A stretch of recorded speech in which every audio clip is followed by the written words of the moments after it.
What is going on, guys? Prometheus back here yet again with another episode of Risk, Reward, and Fire. Before we get started, as always, we need you guys to like, comment, subscribe, follow me over on X, follow the BB YouTube, follow the BB Twitter page. You guys know the deal. So today we are talking about the reluctant market. What does that mean? Where are we at with price? How do I position?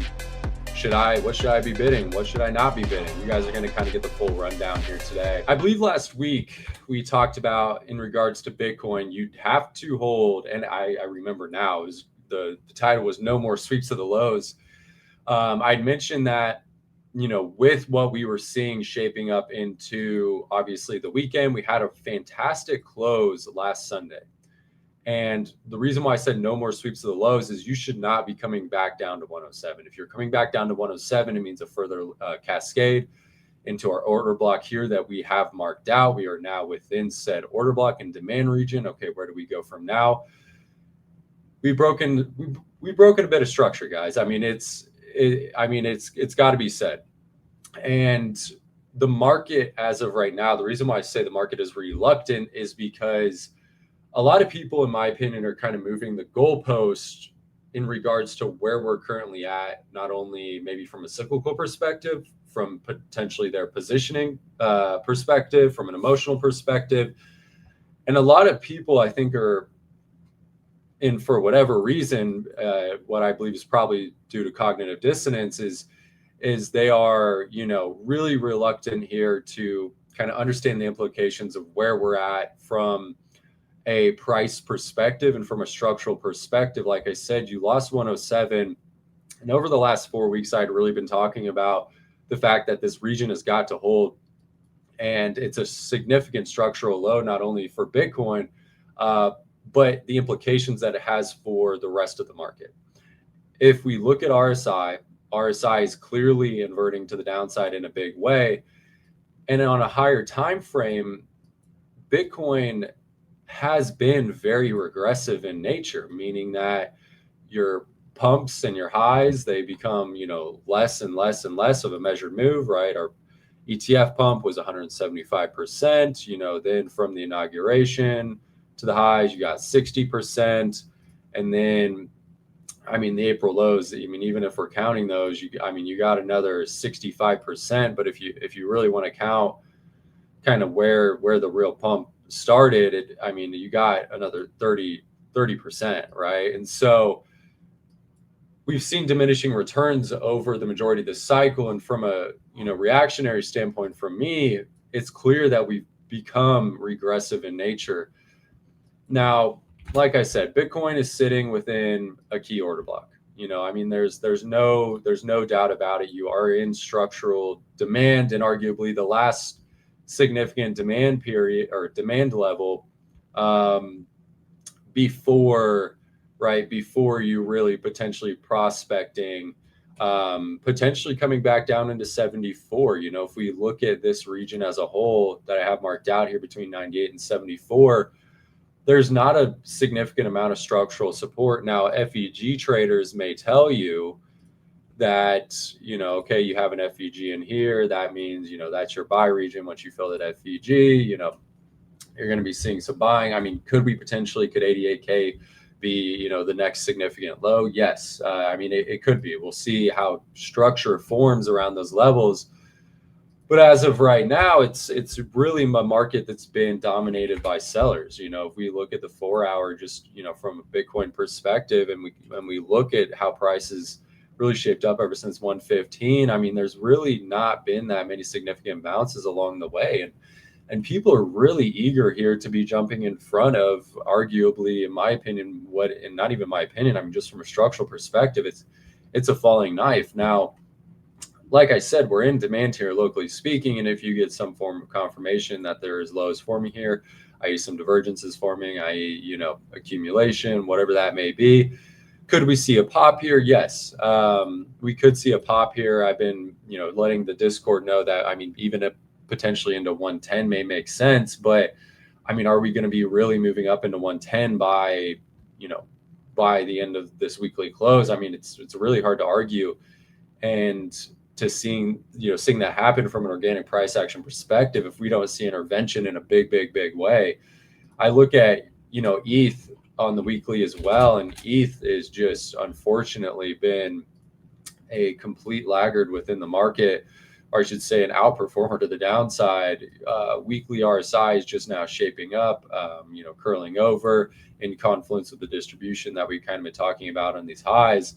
Now, I mentioned that these highs are not structurally like this formation that we have here at these highs, very similar to what we had back in between April and June of 24. They're not highs that signify, or a significant indicator for me of, high time frame structural highs. But we did get distribution within those highs, so it makes sense that we enter into some form of reaccumulation period. If Ethereum closes below 30, below this pivot low on the weekly, it's safe to say your next region of demand is down here between 23 to 2,700. Maybe even a structural retest of the high at 28. You've kind of backfilled most of the inefficiency up until that point, but the market's kind of telling you guys at this point that caution needs to be urged, right? It's a lot of people are in the dip buying mentality, and something we'll get into is kind of how the VIX and volatility is looking. I've been talking about these, the weekly divergences for quite some time, right? You have massive weekly divergences on Bitcoin. And then following the, double weekly divergence, you now have a confirmed distribution.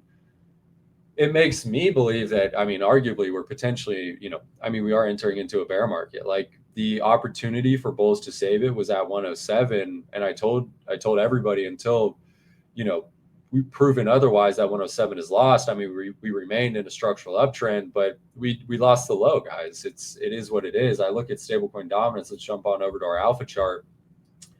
Weekly RSI curling up in a big way. I had noted to everybody that the reflection and the mirrored effect that what we were looking at in relation to where we were at. If you guys want to go check that out, those are some of the previous videos that I talked about. Our opportunity to reject was arguably the Sunday close, right? This week, we should not have pressed back up above the market structure. You had 4 weekly closes, which it was indicative of a swing fail pattern until we had this weekly open now, and now you're breaking back to bullish market structure. And we do have our target region marked out here at these lows, but maybe something I've been thinking about is the fact that the reason why we did not come potentially down into our target region, which I still think we're going to, not sooner rather than later, but at some point, it makes sense to, is the fact that liquidity is largely dried up in crypto. And that's potentially the reason that we were unable to make, lower lows on stablecoin dominance. And I think that's caught a lot of people off guard, right? It caught me a little off guard. But as of right now, this was not a level in which you should have really, this is not a level in which you should have seen break at this point. You had 4 structural, high wick candles, or 4 high wick candles at a structural point of significance. And we should have swing failed. We should have swing failed in a big way. There's discussions of the reason why we're selling off right now. CZ, Binance, or I should say Binance, not CZ. But Binance, maybe some other centralized exchanges, maybe some market makers selling spot holdings, yada yada. The list kind of goes on and on and on.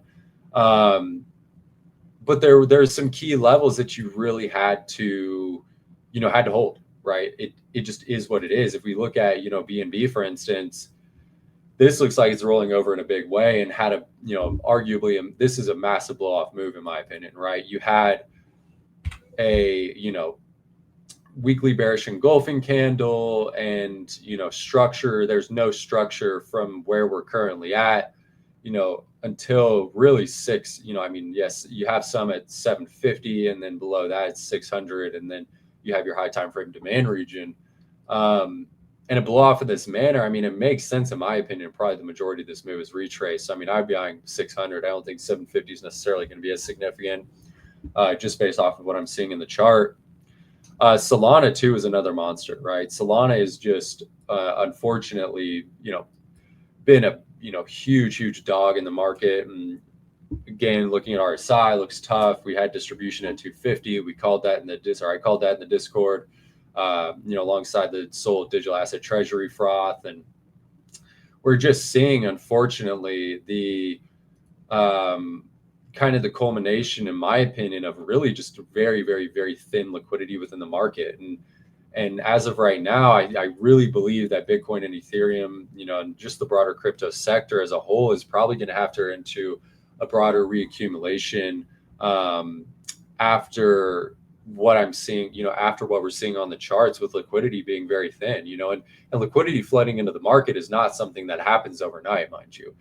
People think that, the government opens back up and, we get immediate, injection of liquidity within the markets, and arguably that doesn't, affect consumers one bit, and it's, from an institutional perspective, like MicroStrategy and, BlackRock. I mean, BlackRock's really only bidding because the customers are bidding, and I mean they're bidding a little bit because they want to have some form of allocation. But I mean, institutions are dried up.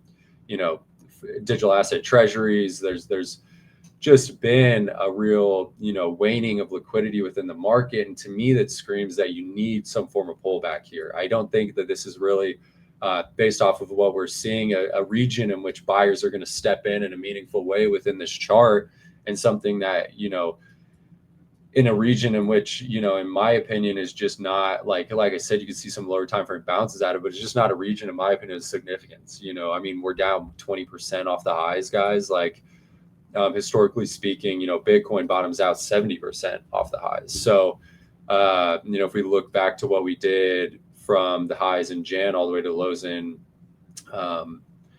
April, I mean, that was a 30% pullback. But we've been in a bull market this entire time, and if you look at kind of broader liquidity metrics, things are drying up in a meaningful way, and in a big way. And I think it's something that the people are very reluctant to accept at this point in this current juncture within the market. I mean, price is telling us something, guys, and I think it's important to be taking note of what's occurring, right? And unfortunately, it is what it is, and we kind of go from there. And like I said, if this was a regressive move in nature, and we had double weekly divergences with the distribution, liquidity is drying out, there's no more money for digital asset treasuries to bid, and it's been an institutionally driven market. And if that's been the driver of the market, and there's no more there, then and retail is I mean, obviously has been extremely impacted later down the road. But I think the writing is on the wall at this point, and people kind of need to accept what is occurring. If we look at volatility, the VIX in particular, structurally setting higher highs or higher lows, and looks to be gearing up for a really a big move higher. And I think probably culminates over the next week or two with the Fed not opening back up this week, probably potentially next week or the week thereafter. And we see that come to some form of culmination, just based off of what I'm seeing. And volatility is much more room to the upside. We set a higher low. We're unable to really compress underneath underneath 16. You're back up here at this point of significance. You break above 22. I think it's kind of lights out for volatility and for the markets. We look at it, MicroStrategy. I mean, MicroStrategy is just, unfortunately, just looking atrocious. Like, a MicroStrategy looks atrocious, and MicroStrategy is looking atrocious, and that means their MNAV's eroding. If their MNAV's eroding, that means a lot of their financial, or their investment, products are, eroding in a big way. And I just, looking at this chart, I mean, this leads me to believe that there is, unfortunately, some form of, disintegration in the bedrock of what has been the drivers of this market. And you look at that, and you look at, price and where we're at, and, people are getting really, optimistic and hoping for a bounce here. But I think what's more important is you need to be looking at what the market's giving you and not hoping for anything, right? Don't hope for anything, react to what the market's giving you. And the market's, I think, very, sending a clear signal at this point So that's what I'm seeing here, guys. I hope I was able to give you guys a little bit of insight into the markets. Like I said, it's been a reluctant market. People are very, eager and willing to bid. In my opinion, what's a falling knife here, and what is, a deterioration of the foundation and the bedrock of the market. But with that being said, guys, we will see you guys here next Friday. As always, this is Prometheus, and I want you guys, like I said, turn on post notifications, like, comment, subscribe. Follow me over on X at Prometheus_1. We will see you guys next week. Later.